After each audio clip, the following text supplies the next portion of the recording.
오늘 정규 학생 또 나왔네. 네, 오늘 산뜻하게 또 한번 나와봤습니다. 네. 요즘 시간이 많은가 봐요. 자주 봐서 반갑습니다. 네. 자, 오늘따라 아주 표정들이 밝은 거 보니까 예습이 잘 된 것 같아요.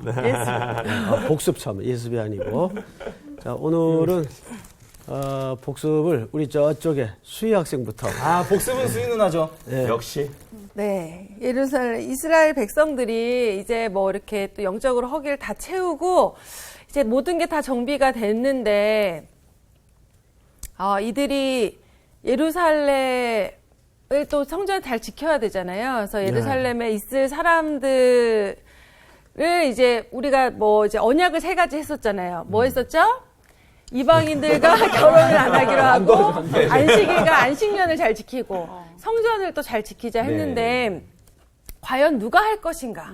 라고 했을 때, 선뜻 나서는 사람들이 없었던 거예요. 그래서, 아예 없었던 건 아니었죠. 네. 자원한 사람들이 있었지만, 그 수가 모자라서 그런지, 제비 뽑기로 해서 이제 사람들을 뽑습니다. 그래서, 예루살렘에 거주할 사람들과 그 외 지방에 이제 거할 사람들을 이렇게 이제 나누게 되는 과정을 배웠는데요.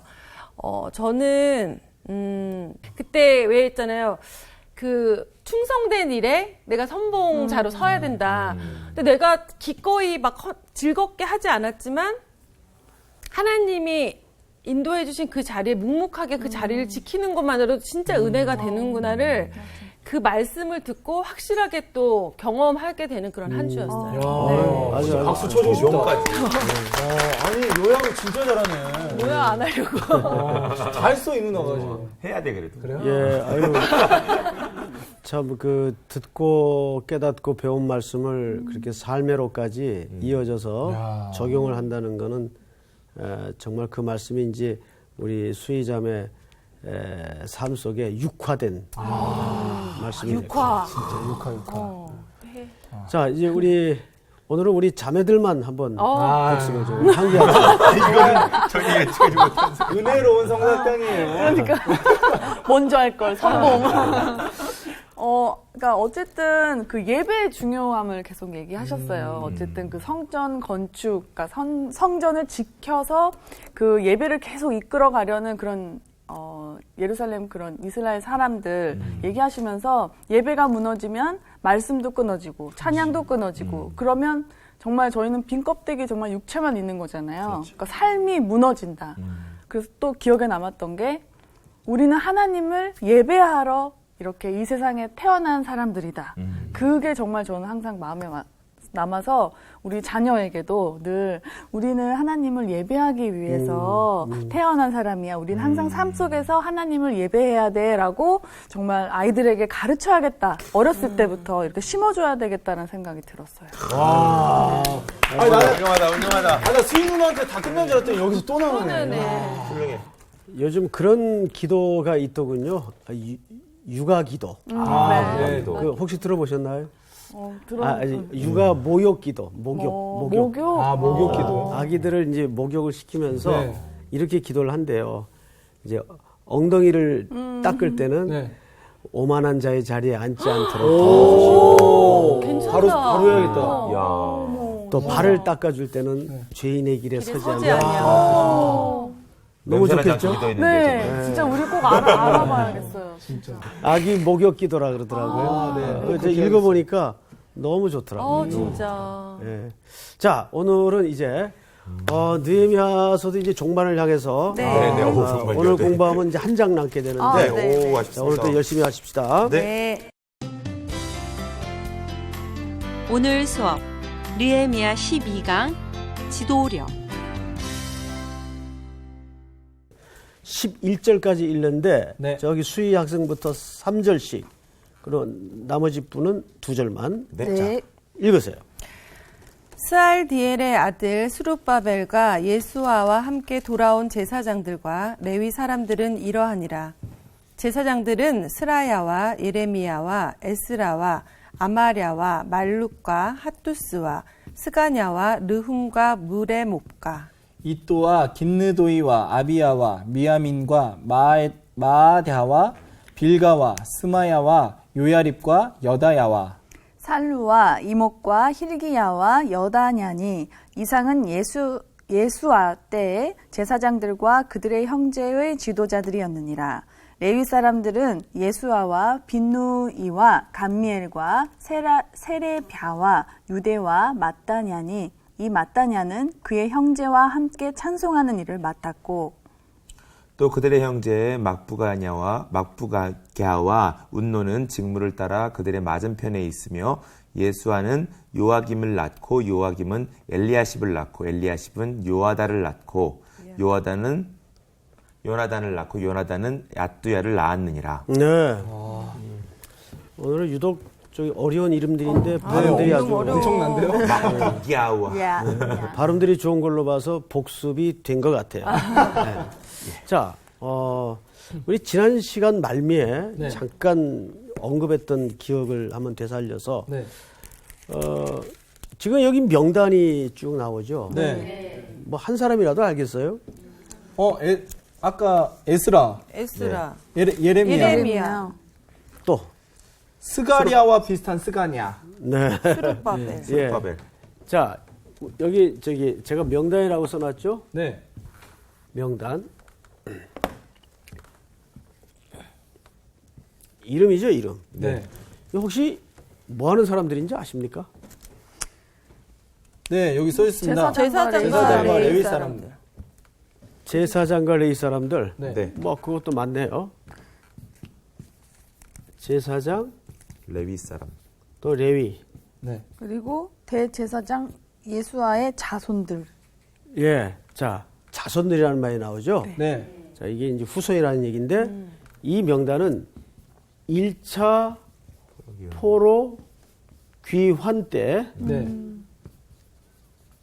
귀환한 후손들입니다. 아.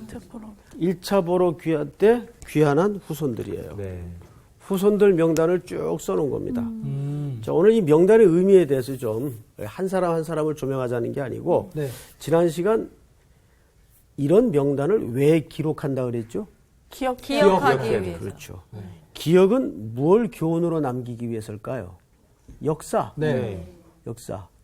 그들이 이렇게 포로 생활을 하게 되었던 뼈아픈 실패. 다시는 네. 물려주지 말자. 네.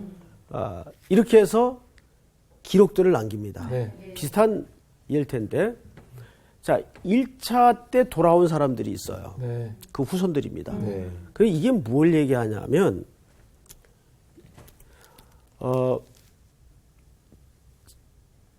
우리가 1950년에 전쟁을 겪었죠. 네. 한 3년 가까이 전쟁을 겪었는데, 그때 저 북쪽에 있던 분들이 전부 피난을 왔어요. 네. 그 1세대들의 그 고생담을 혹시 들어본 적 있나요? 네, 뭐 저희 할아버지도 6.25 때 돌아가셨거든요. 그래요? 네, 그래서 또 장교시기도 했고 또 지뢰밟아 돌아가셔서 저희 할머니가 고생을 많이 하셨습니다. 그렇겠군요. 네. 예. 그랬으면 굉장히 고생을 많이 하셨을 거예요. 네. 이걸 잘 그려온 영화가 하나 요즘 뭐 꽤 됐죠, 좀 국제시장이라고 네. 네. 상영이 돼서 네. 참 체류성 영화로 눈물을 많이 자아냈죠. 네. 저도 그 영화를 봤어요. 네. 봤는데 저는 뭐 그 시대를 겪은 사람이 아니고 네. 그 시대 이야기를 듣고 자란 네. 네. 사람이니까 한 반 정도는 실감이 되더라고요. 저희 어머님은 뭐 직접적으로 네. 겪은 세대니까 어머님은 19대 피난을 오셔서 험악한 세월을 보냈죠. 네. 당시 군인이셨던 아버지와 이제 만남을 통해서 가정을 이루시고 그러니까 국제시장을 보니까 정말 간접적으로나마 들었던 우리 선배들의 이야기가 네.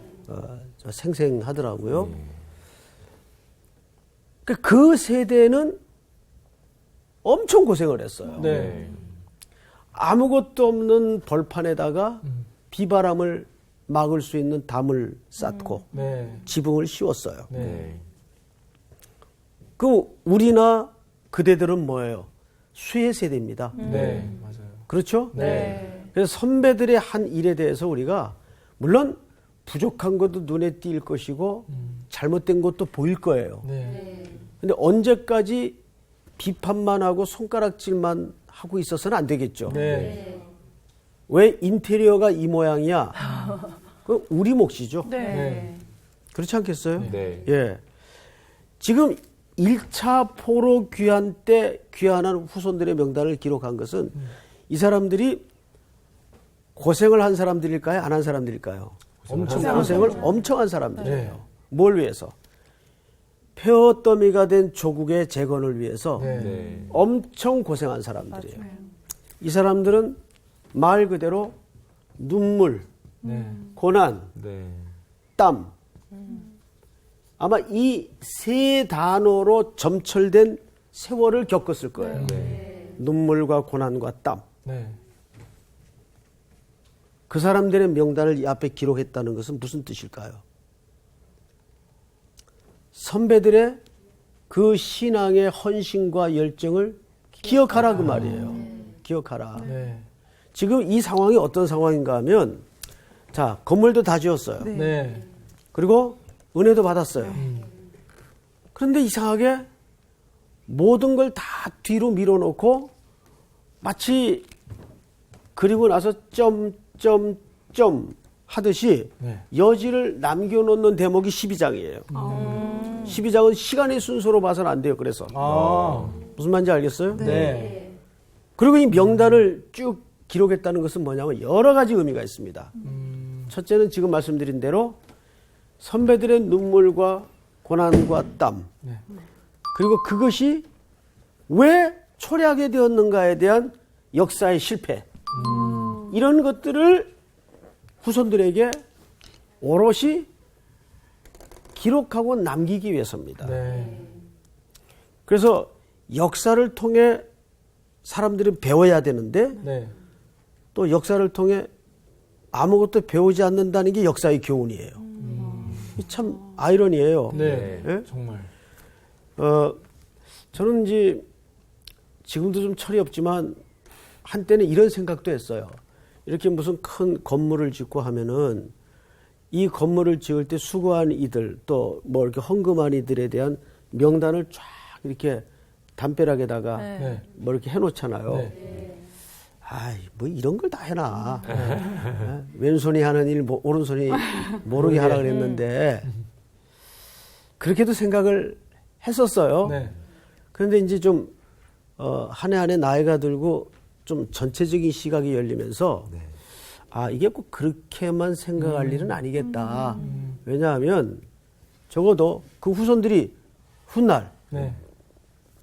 그 이름을 봤을 때 네. 아, 우리 아버지가 그렇게 힘들었을 때인데 이 일을 위해서 이렇게 헌신했던 흔적이 있구나. 네. 뭐 하게 하는 거죠? 기억하게.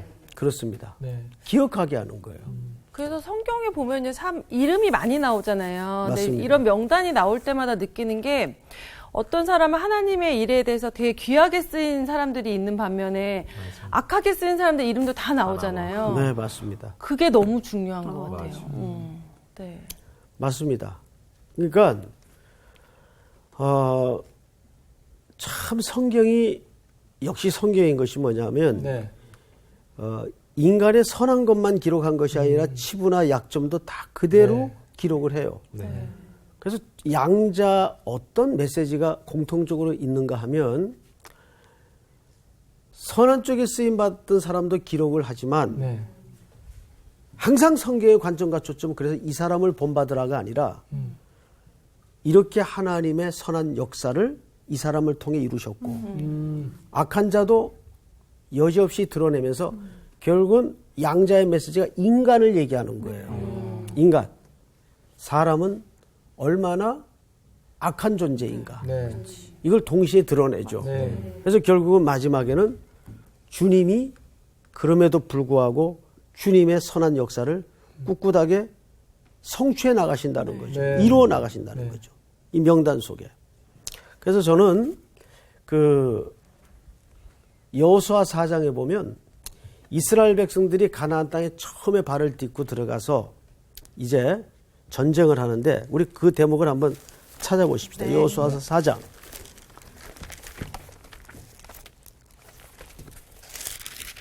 1절서부터 우리 수혜 학생부터 한 절씩 옆으로 쭉 읽었어요. 그 모든 백성이 요단을 건너가기를 마침에 여호와께서 여호수아에게 말씀하여 이르시되 백성의 각 지파에 한 사람씩 12사람을 택하고 그들에게 명령하여 이르기를 요단 가운데 제사장들의 발이 굳게 선 그곳에서 돌 12를 택하여 그것을 가져다가 오늘 밤 너희가 유숙할 그곳에 두게 하라 하시니라. 여호수아가 이스라엘 자손 중에서 각 지파에 한 사람씩 준비한 그 12사람을 불러 그들에게 이르되 요단 가운데로 들어가 너희 하나님 여호와의 궤 앞으로 가서 이스라엘 자손들의 지파 수대로 각기 돌 한 개씩 가져다가 어깨에 매라. 이것이 너희 중에 표징이 되리라. 후일에 너희의 자손들이 물어 이르되 이 돌들은 무슨 뜻이냐 하거든. 그들에게 이르기를 요단 물이 여호와의 언약궤 앞에서 끊어졌나니 곧 언약궤가 요단을 건널 때에 요단 물이 끊어졌으므로 이 돌들이 이스라엘 자손에게 영원히 기념이 되리라 하라 하니라. 네, 거기까지만. 유명한 그 길갈에 세운 12돌. 네. 그걸 왜 세우게 됐다는 동기가 여기 정확하게 나오죠. 네. 누가 묻거든 자손들이 묻고. 후손이 묻거든. 네. 그러니까 이 모든 기록의 목적이 사실은 후손에게 역사를 남겨주자는 거예요. 역사를 기억해 하자는 거예요. 그래서 역사는 결국 인문학 쪽에 속하죠. 역사를 기억하지 못하는 민족은 미래가 없다. 그래, 미래가 없어요. 네. 발전도 없고. 네. 그것이 흑 역사이든 선한 역사이든 네. 우리는 반드시 그것을 가르치고 기억해야 됩니다. 네.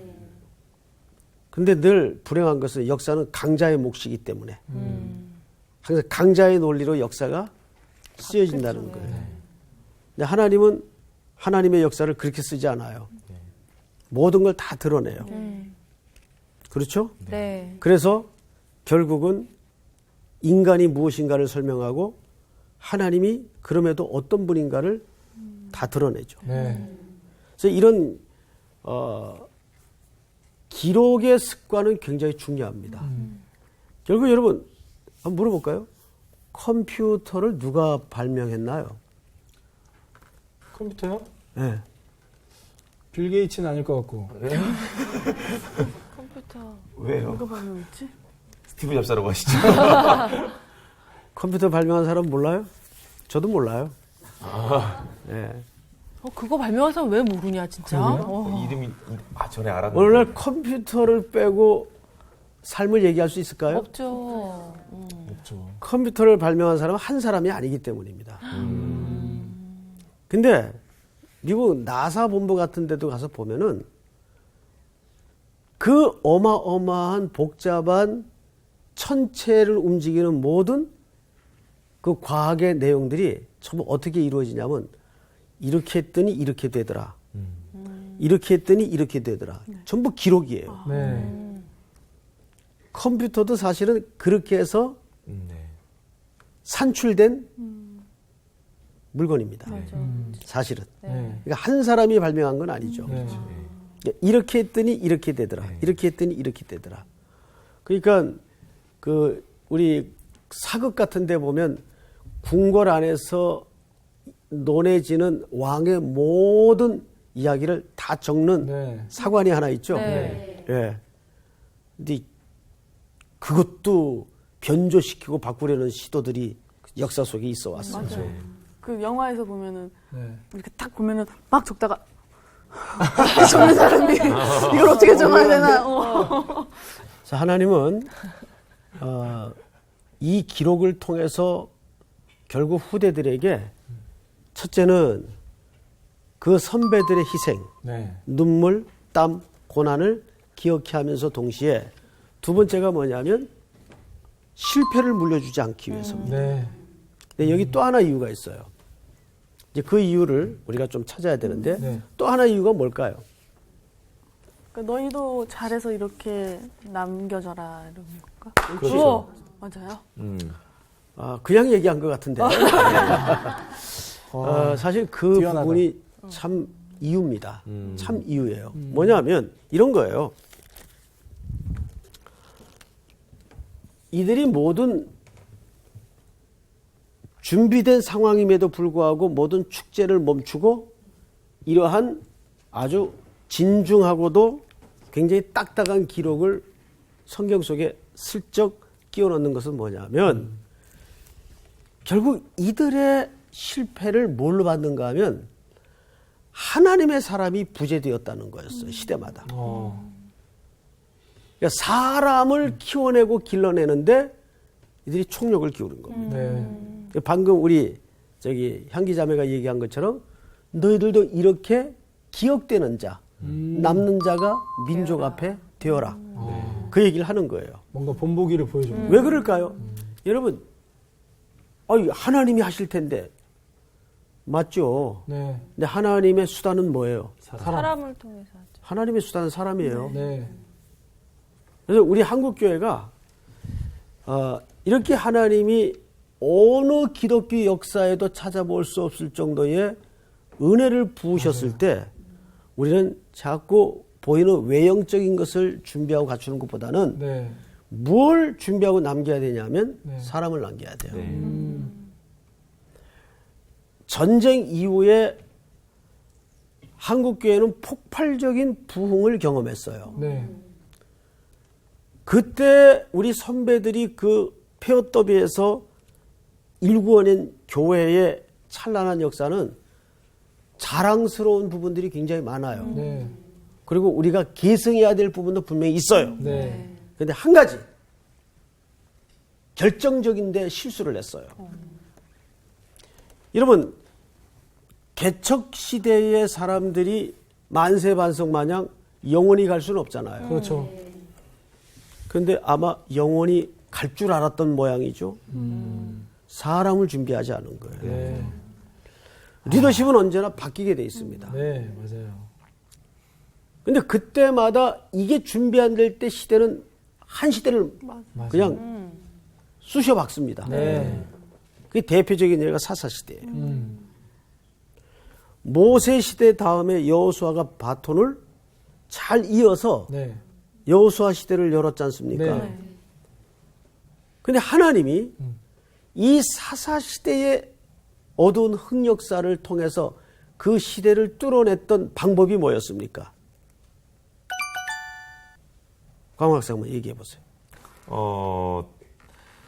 그러니까 뭐 그러게요. 구체적으로 얘기하려니까 갑자기 막히네. 강학생이 요즘 일이 많은가 봐. 얼굴이 피곤해 보이고. 자, 보세요. 이 사무엘 시대는 네. 사사기 최종. 말 시대예요. 네. 사사기 말 시대예요.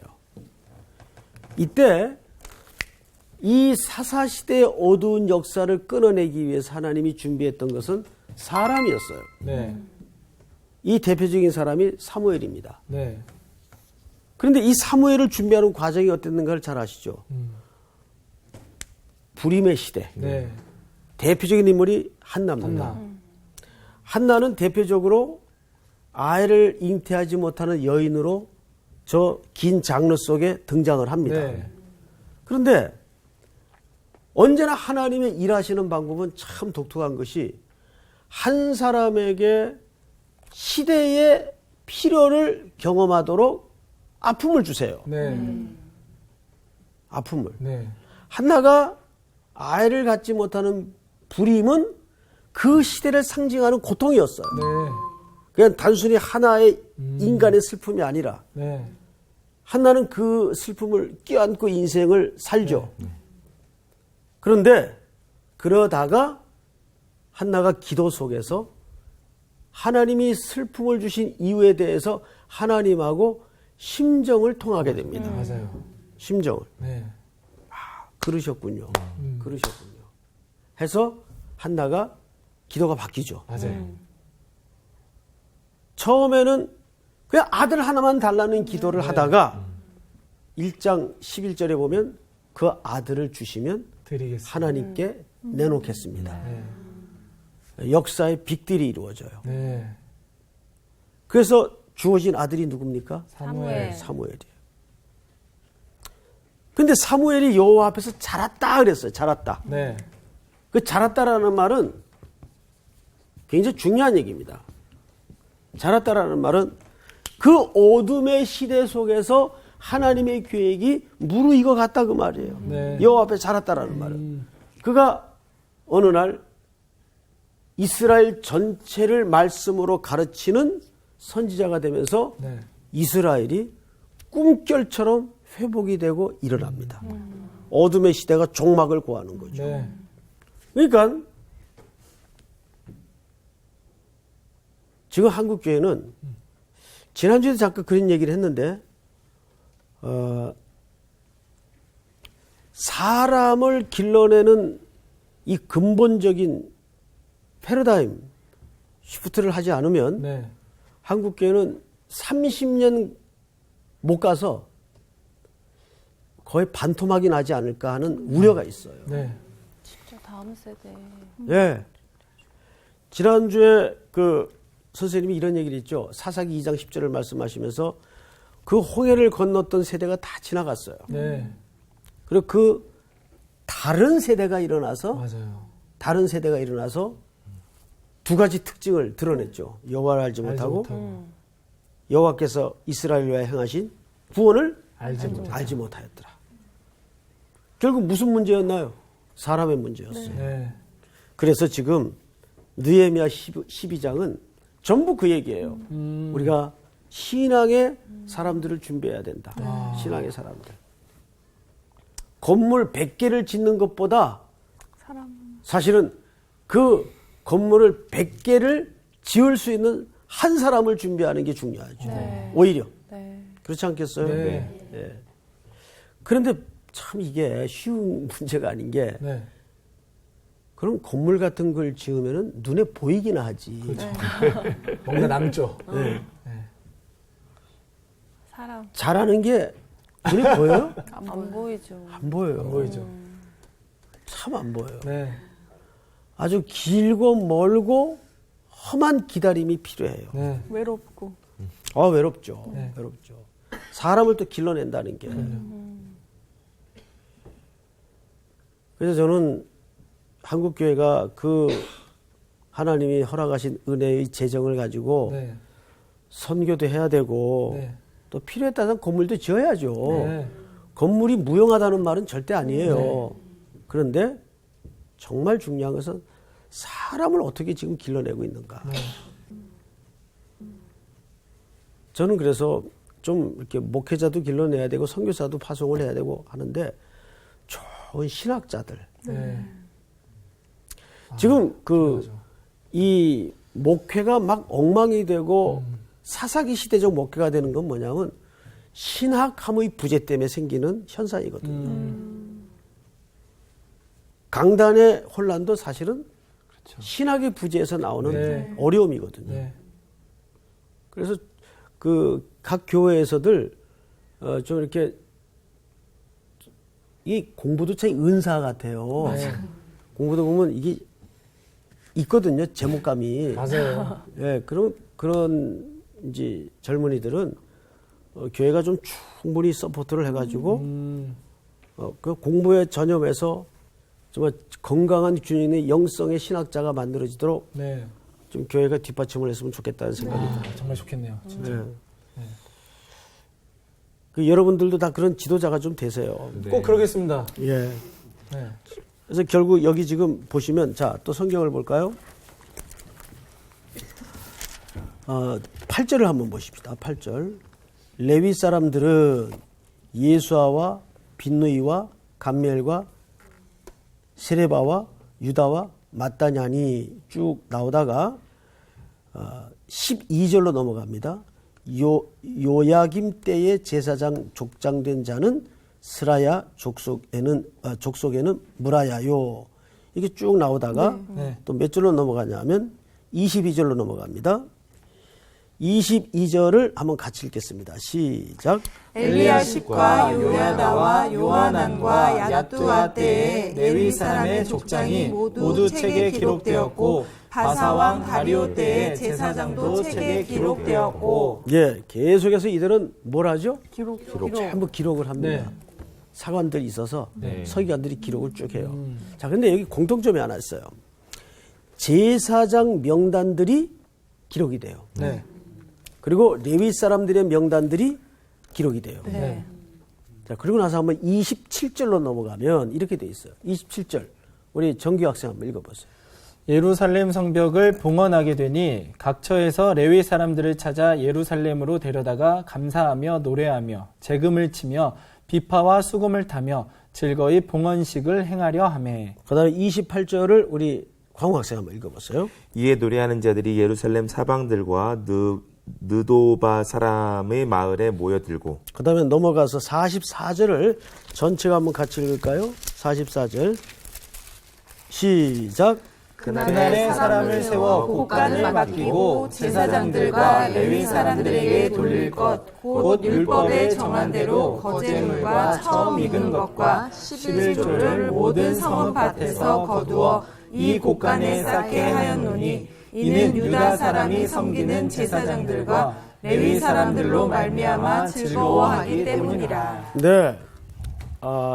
여기 지금 여러 본문을 우리가 지금 훑어봤는데 요지는 이들이 지난 시간 말씀드린 것처럼 첫째가 어디에 지금 집중적으로 사람을 준비하고 있죠? 예배요. 예배예요. 네. 근데 이 예배가 지금 어떤 예배로 발전 확대되었습니까?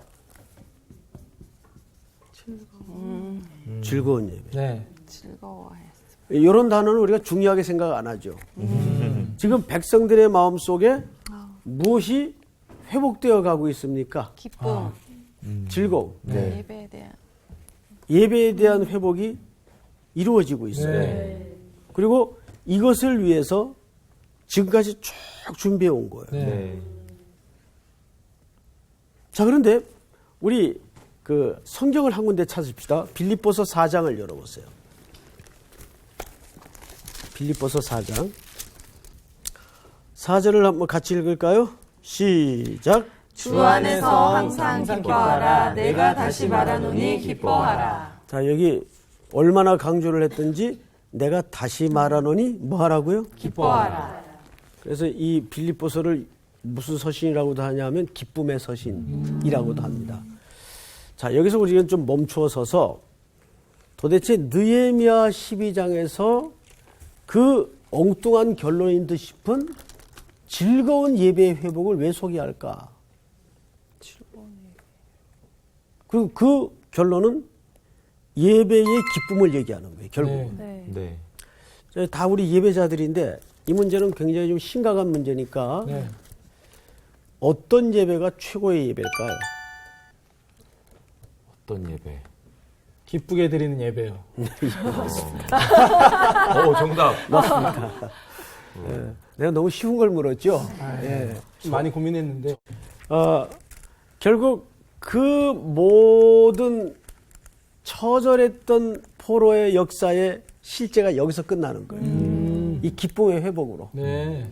그들의 입가에 띄어지는 미소로 끝이 나는 거예요. 해피엔딩. 그러니까 해피엔딩이죠. 기독교의 종말론적인 시각은 해피엔딩입니다. 네. 그래서 여러분 그 요한복음 2장에 보면 예수님이 첫 기적을 행했던 가나 혼인잔치 사건을 네. 기억하죠. 네. 혼인잔치라는 것은 일생일대의 무슨 자리입니까? 축제. 네. 그렇죠. 기쁨의 정말 자리. 기쁨의 자리. 숙제의 자리가 아니라 축제. 제 발음이 축제. 예. 결혼을 숙제로 하면 안 돼요. 제 마음이 드러났나요? 결혼은 축제인데 네. 왜 축제일까를 한번 생각해 봐야 돼요. 왜 축제일까요? 결혼은. 다시 시작되는 처음이니까 그러지 않을까요? 고독한 시간이 끝나고 네. 잃어버렸던 반쪽인 나와의 완전한 연합. 합체가 이루어지는 네. 결정적인 순간인데 그렇죠. 근데 그 이제 잃어버린 그 사람이 맞는지가 그죠? 다들 그 고민 아니야? 반전이다. 그러니까 그 고민을 다 그래서 하는 거 아니에요? 이거 훅 들어와서. 그게 그래서 축제인데 원래는. 제가 혀를 찔렸네. 자, 맞겠죠? 네, 예. 맞죠. 맞다고 믿습니다. 네. 뒤에서 잘 찾아야 된다고. 자, 그런데 중간에 쓸데없는 얘기는 안 합니다. 한 남자가 한 여자에게 또 한 여자가 한 남자에게 네.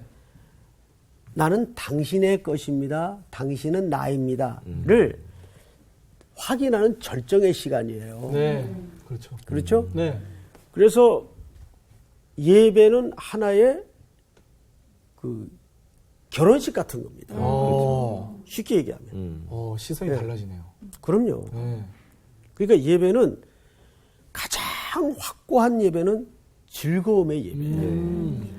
결혼 잔치 자리가 즐거운 자리이기 때문에 그 상징으로서 포도주가 떨어져서는 안 되는 자리예요. 네. 근데 가나 혼인 잔치는 그 포도주가 떨어진 겁니다. 네. 그 말은 잔치가 중단이 된 거예요. 그렇죠. 근데 그 잔치가 어떻게 회복이 되나요? 다시 포도주가 채워짐으로. 포도주가 생겨났죠. 누구로 말미암아? 예수님으로 인해. 예수님이 거기에 초대되잖아요. 네. 그렇죠? 네. 근데 예수님이 초대되어서 어머니가 얘 포도주가 떨어졌댄다. 네. 그 말은 무슨 얘기예요? 어떻게 네가 해결 좀 해봐라. 네. 그 말을 예수님이 듣나요? 거절하죠. 여인이여 나와 무슨 상관이 있나이까. 그러니까 어머니의 부탁은 사실상 사건 해결적 차원에서의 부탁이었어요. 네. 예수님이 거절한 것은 나는 사건 해결사로 온 게 아닙니다. 우리가 기독교인들 가운데에서도 기독교를 내 어떤 일어난 문제나 아픔이나 필요에 대해서 사건 해결하는 식처럼 이해를 해요. 네. 하나님이 그런 분으로 네. 아니거든요. 하나님은 우리의 주인이세요. 네. 그래서 그 차원에서는 거절을 하세요. 근데 안 할 것처럼 하셔놓고 하긴 하셨죠. 그렇죠. 그건 뭐예요 또? 그 능력이 있으시긴 하니까. 아니죠. 기쁨을 다시 초대됐으니까. 맛보게. 초대됐으니까 그 말은 자리에. 그 예수님의 이율배반적인 행동 같아 보이는 것은 이율배반적인 행동이 아니고 예수님이 거절한 것의 의미와 다시 포도주를 만든 것의 의미는 달라요. 네. 그 이후에 모든 포도주는 예수님의 뭐로 상징이 됩니까? 피, 죽음. 그 기쁨은 예수님의 죽음을 통해서만 회복이 된다 그 뜻이에요. 네. 그래서 포도주를 만드시는 거예요. 메시지. 그래서 여러분 그 집 입구에 굉장히 좀 규모가 잘 살았던 집 같아요. 네. 돌 항아리 6이 6개. 준비되어 네. 있었죠. 네.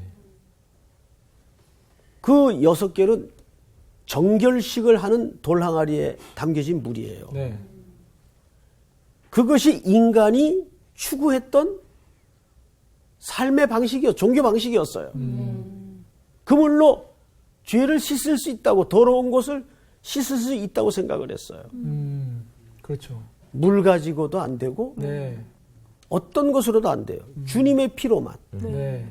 회복이 되는 거예요. 그러니까 그냥 포도주를 채우신 게 아니라 물을 채운 다음에 그걸 포도주로 변하게 하셨잖아요. 그러니까 되게 본질적인 게 바뀌어야 된다는 의미가 있는 거예요. 근본적인 게 네네. 바뀌어야 되는 거예요. 네. 근데 지금 오늘 여기 느헤미야 12장에 보면 이 예배의 즐거움의 온전한 회복이 누구로부터? 대제사장들과 레위인들과 이게 다 누구의 모형입니까? 오실 그리스도의 모형이거든요. 네. 무슨 말인지 알겠어요? 네. 이 예배의 가장 중심은 그리스도예요. 네. 그래서 예배는 반드시 제물을 잡아 죽여 드려지는 것이 제사였어요. 제사장들과 대제사장과 레위인들을 통해서. 네. 근데 그 자리에 찬양이 올려지고 심정 속의 근본적인 즐거움이 회복되는 거예요. 그 말은 곧 우리 단순한 예배의 흥겨움을 뛰어넘어서 네. 인류에게 궁극적으로 도래될 네. 영의 회복, 생명의 기쁨, 네. 생명의 기쁨, 그것을 얘기하는 겁니다. 그래서 하나님께서는 오늘 이 느헤미야 12장을 통해서 궁극적으로 드러내시고자 하는 것이 참된 예배의 회복은 그리스도와의 만남을 통해서 이루어진다는 거죠. 오늘 공부는 여기서 마치겠습니다. 오, 진짜. 감사합니다.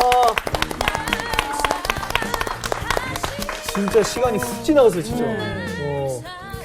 구원의 약속으로 마무리가 되는군요. 저는 그 결혼하기 전에는 잘 몰랐는데 그 아까 예배를 드리는 게 결혼한 집과 같다. 결혼식과 같다는 그 이야기가 진짜 화가 와닿아요? 화가 났어.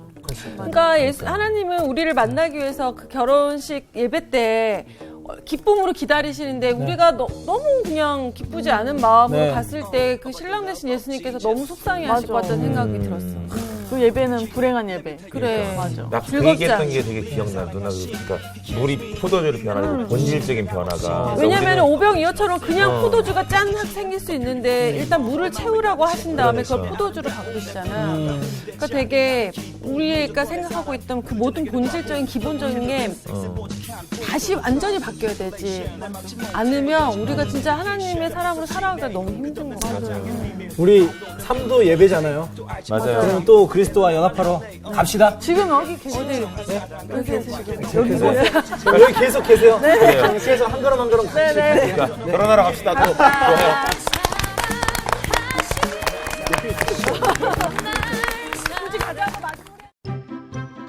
이번 주 퀴즈입니다. 6월 17일에 창세기 강의가 시작됩니다. 창세기를 가르쳐 주실 강사님의 이름은 무엇일까요? 1번 송태근, 2번 김기석, 3번 신우희, 4번 이문식. 정답을 아시는 분은 CBS 성서학당 홈페이지에 정답을 올려주시거나 우편으로 보내주시면 됩니다. 보내실 곳은 서울특별시 양천구 목동 서로 159-1 CBS 성서학당 담당자 앞입니다. 연락처를 꼭 남겨주세요. 선정되신 분들에게는 대한성서공회에서 성경, 송태근 선생님의 쾌도남마 다니엘서, 김기석 선생님의 광야에서 길을 묻다, 말씀의 빛 속을 거니다, 성경 통독을 위한 최고의 자습서 성경 2.0 가운데 하나를 드립니다.